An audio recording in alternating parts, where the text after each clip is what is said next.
आज के इस एक्सप्लेनर में हम सिर्फ इतिहास के पन्नों को नहीं पलटेंगे, बल्कि सीधे इंसान के दिमाग की गहराइयों में गोता लगाएंगे।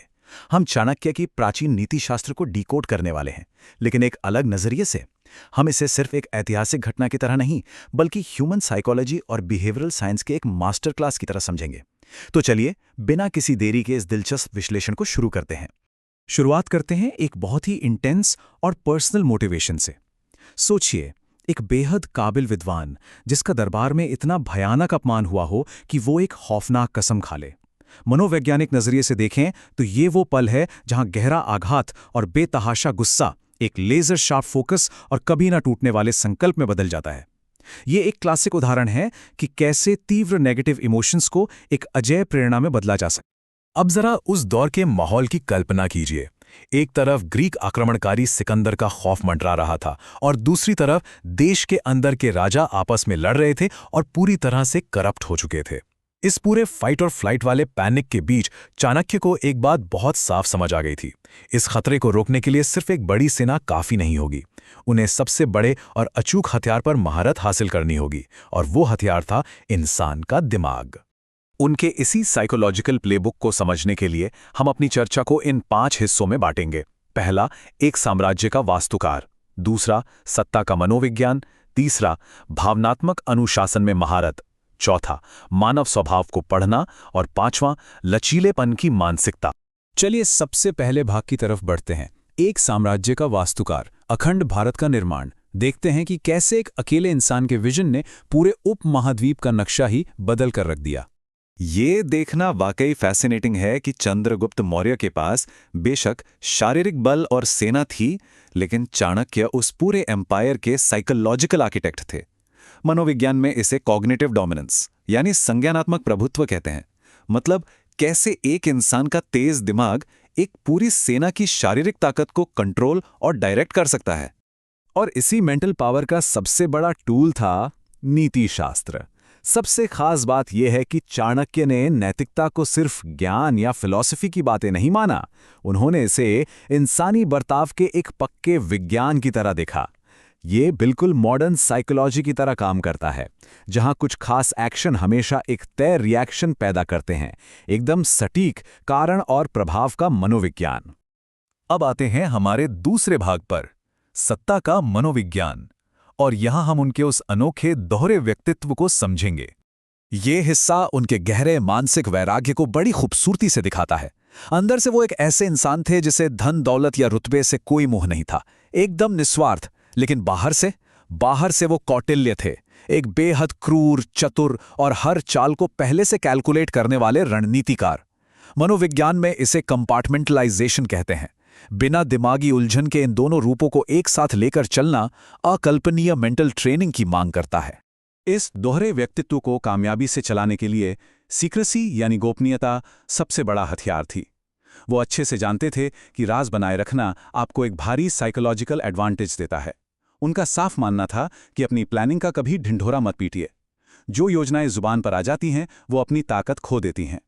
उन्हें चुपचाप हकीकत में बदलने से ही असली पावर मिलती है। आगे बढ़ते हैं तीसरे भाग की तरफ। यहां हम देखेंगे कि कॉम्प्लेक्स इमोशंस को कंट्रोल करना सिखाने के लिए उन्होंने जानवरों के रूपों को यानी मेटाफर्स का कैसे इस्तेमाल किया। उन्होंने एक बहुत ही प्रैक्टिकल और सीधा सा सवाल उठाया था। इस बेरहम दुनिया में एक कमजोर इंसान आक्रामक खतरों से खुद को कैसे बचाए। यहां पूरा फोकस डराने के मनोविज्ञान यानी साइकोलॉजी ऑफ डिटरेंस पर था। और इसका जवाब इस कमाल के कोट में मिलता है। अगर सांप में जहर न भी हो तो भी उसका सिर्फ फन उठाना ही लोगों को खौफ में डालने के लिए काफी है। मनोवैज्ञानिक तौर पर बात इस पर निर्भर नहीं करती कि असल में आपके पास कितनी ताकत या जहर है। बात इस पर निर्भर करती है कि आप सामने वाले को क्या प्रोजेक्ट कर रहे हैं। खतरे का सिर्फ आभास करा देना ही अक्सर सबसे बड़ा बचाव साबित होता है। इसी तरह इंपल्स कंट्रोल यानी अपनी भावनाओं के वेग को थामने के लिए उन्होंने बगुले का उदाहरण दिया। बगुला डिलेड ग्रेटिफिकेशन का सबसे सटीक सिंबल है। कामयाबी के लिए अपनी इंद्रियों पर ऐसा ही तगड़ा कंट्रोल चाहिए, एकदम शांत रहकर सही वक्त का इंतजार करना और तभी प्रहार करना जब परिस्थितियां 100% आपके हक में हों। अब आते हैं चौथे भाग पर, मानव स्वभाव को कैसे पढ़ा जाए और उसके हिसाब से अपनी रणनीति कैसे बदली जाए। यह तो किसी को इन्फ्लुएंस करने की पूरी प्लेबुक है। उन्होंने बड़ी बारीकी से बताया कि इंसान के बेसिक मोटिव्स क्या हैं। क्या सामने वाला लालची है, ईगो से भरा है या फिर लॉजिकल है। बस उसकी वो नब्ज पकड़नी है और उसे ठीक वही देना है जिसकी वो उम्मीद कर रहा है। ये बिहेवियरल प्रोफाइलिंग का एक प्राचीन और बेहद सटीक तरीका है। उनका एक मशहूर उसूल है, शठे शाठ्यम समाचरेत, यानी चालाक इंसान के साथ उसी की भाषा में चालाकी से पेश आना। इसे किसी मॉरल फेलियर की तरह नहीं देखना चाहिए। बेहद करप्ट और ताकतवर दुश्मनों से निपटने के लिए एक रणनीतिकार को सामने वाले के लेवल पर जाना ही पड़ता है। ये बस एक कैलकुलेटेड और न्यूट्रल सर्वाइवल स्ट्रैटेजी है। लेकिन ध्यान देने वाली बात यह है कि इस पूरी स्ट्रैटेजी के लिए एक चीज सबसे ज्यादा जरूरी है, इमोशनल डिटैचमेंट। उन्होंने साफ चेतावनी दी थी कि भावनात्मक लगाव फैसले लेने की क्षमता को धुंधला कर देता है और डर पैदा करता है।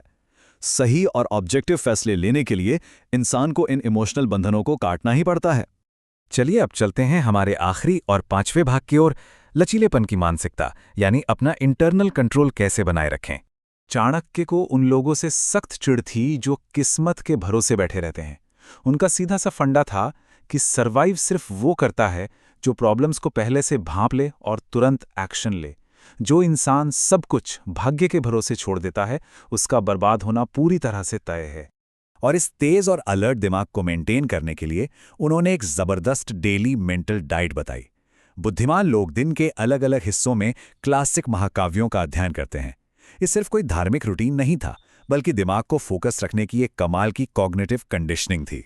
इन महाकाव्यों में इंसानी कमजोरियों, लालच और उलझनों की जो भव्य कहानियां हैं, उन्हें लगातार पढ़कर एक इंसान अपनी खुद की ईगो और रोजमर्रा की टेंशन से एक हेल्दी दूरी बना लेता है। साइकोलॉजी की भाषा में इसे ईगो डिस्टेंसिंग कह सकते हैं, जो खुद को शांत और फोकस्ड रखने का एक बेहद स्ट्रांग टूल है। अगर उनकी सारी मनोवैज्ञानिक बातों का निचोड़ निकालें तो वो बस एक चीज पर आकर टिकता है, पूरी तरह से प्रेजेंट मोमेंट में रहना, पास्ट की गलतियों का बोझ और फ्यूचर की ख्याली चिंताओं को पूरी तरह से डंप कर देना। यही वो चीज है जो हमारे दिमाग को उसकी फुल कैपेसिटी पर काम करने की आज़ादी देती है। तो इस एक्सप्लेनर को हम एक बहुत ही गहरे सवाल के साथ खत्म करते हैं। हम सब रोज अपने ही दिमाग के अंदर न जाने कितनी जंग लड़ते हैं। अगर सिर्फ और सिर्फ वर्तमान पर फोकस करके एक पूरे साम्राज्य की नींव रखी जा सकती है, तो सोचिए हम और आप अपनी कितनी मेंटल एनर्जी बीते हुए कल और आने वाले कल की चिंताओं में बर्बाद कर रहे हैं। इस एक्सप्लेनर में हमारे साथ जुड़ने के लिए बहुत बहुत शुक्रिया।